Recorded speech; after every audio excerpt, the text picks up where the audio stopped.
बात 2024 की लड़ाई की।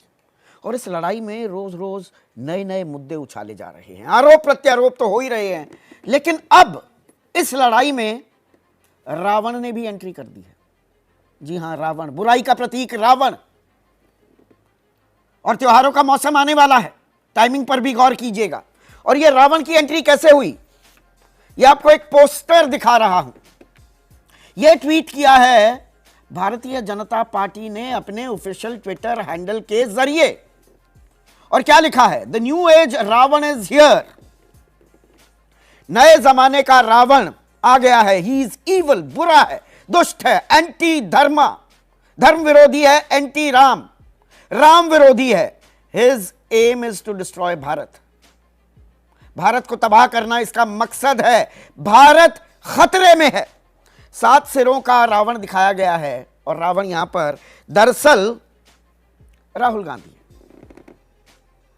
अब यहां पर हिंदुत्व की लड़ाई भी है क्या? भगवान राम, मतलब बीजेपी दिखा रही है वो भगवान राम है।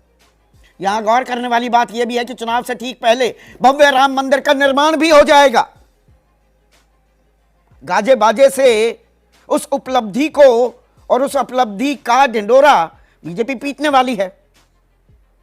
तो उधर राम मंदिर का निर्माण, इधर ये रावण का भी, न्यू एज रावण का निर्माण भी करती दिख रही है क्या बीजेपी? ये किसी नेता, बीजेपी के नेता की व्यक्तिगत राय नहीं है, ये बीजेपी का ट्विटर हैंडल है, ये पार्टी की राय है। उधर कांग्रेस भी कहीं पीछे नहीं छूटती है। उनके युवा चेहरा हैं गौरव गोगोई।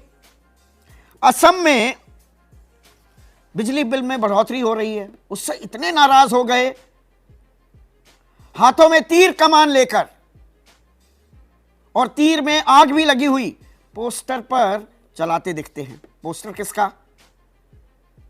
हेमंता बिस्वा शर्मा का। तो यहां ये अपने अंदाज में एक रावण दहन कर रहे हैं। जयराम रमेश जो मीडिया हेड हैं कांग्रेस के, वो कहते हैं कि राहुल गांधी को रावण के रूप में दिखाने वाले घटिया ग्राफिक्स के पीछे वास्तविक मंशा क्या है। इसका स्पष्ट रूप से एक ही मकसद है, कांग्रेस सांसद, पार्टी के पूर्व अध्यक्ष के खिलाफ हिंसा के लिए उकसाना और भड़काना। और साथ ही साथ कहते हैं प्रधानमंत्री हर दिन झूठ बोलकर मानसिक रूप से बीमार होने और आत्ममुग्धता के विकार से पीड़ित होने का सबूत देना एक बात है, लेकिन अपनी पार्टी से इस तरह के घृणा से भरे कंटेंट बनवाना ना केवल पूरी तरह से अस्वीकार्य है, लेकिन बेहद खतरनाक भी है। हम डरने वाले नहीं। तो गौरव गोगोई क्या करवा रहे हैं, से आप क्या करवा रहे हैं, या वो क्या कर रहे हैं?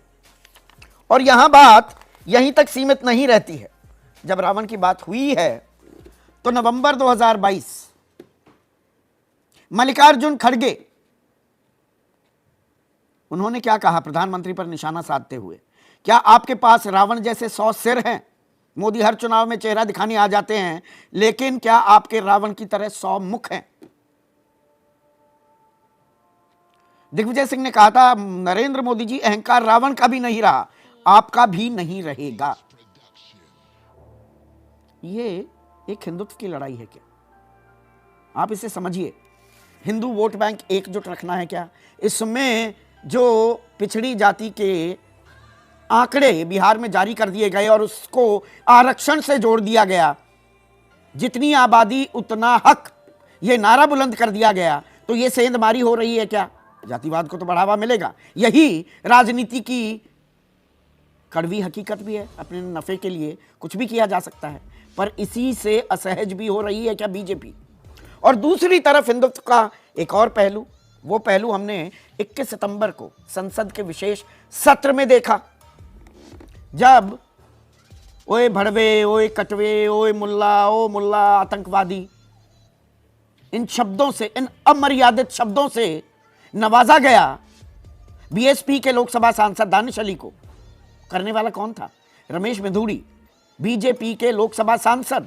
10 दिन का कारण बताओ नोटिस भी दिया गया था। आज हम 5 अक्टूबर में बैठे हुए हैं, 10 दिन पूरे हो चुके। उसका क्या जवाब दिया गया? क्या कार्रवाई होगी? विशेषाधिकार समिति जो है वो तो अपनी कार्रवाई करेगी, लेकिन पार्टी क्या कार्रवाई कर रही है? पार्टी ने तो उन्हें टोंक भेज दिया विधानसभा चुनाव के लिए।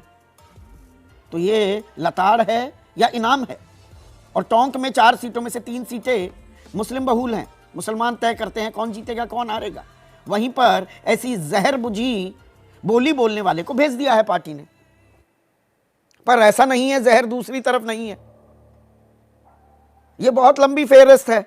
अगर मैं गिनवाने पर आऊं तो कांग्रेस ने प्रधानमंत्री को झूठा, बेईमान, मौत का सौदागर, जवानों की खून की दलाली करने वाला, नीच किस्म का आदमी, औकात दिखा देंगे, मोदी आधुनिक भस्मासुर हैं, वगैरह वगैरह कहा है।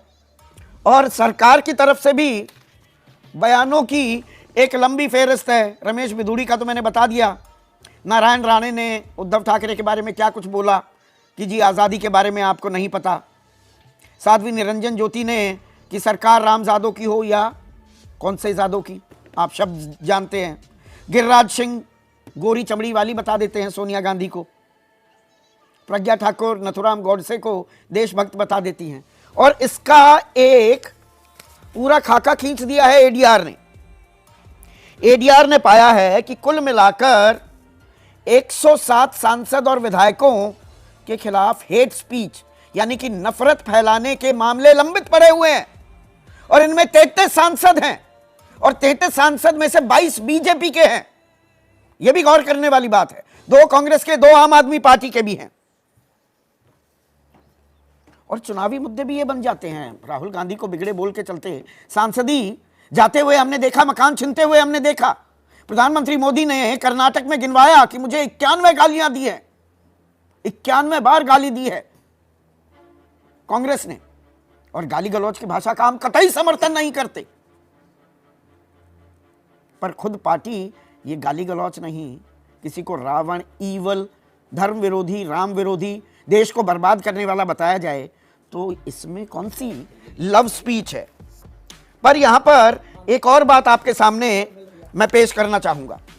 और जो हमारा चुनाव आयोग है, मॉडल कोड ऑफ कॉन्डक्ट, आदर्श आचार संहिता जो है वो क्या कहती है कि उम्मीदवार नफरत, मतभेद फैलाने वाली गतिविधि में शामिल ना हो। आलोचना पार्टी की नीति, कार्यक्रम पिछले रिकॉर्ड तक ही सीमित रहे। निजी जीवन और सार्वजनिक गतिविधियों की आलोचना से बचें। असत्यापित आरोप और आलोचना से बचें। वोट के लिए जातिगत सांप्रदायिक अपील ना करें।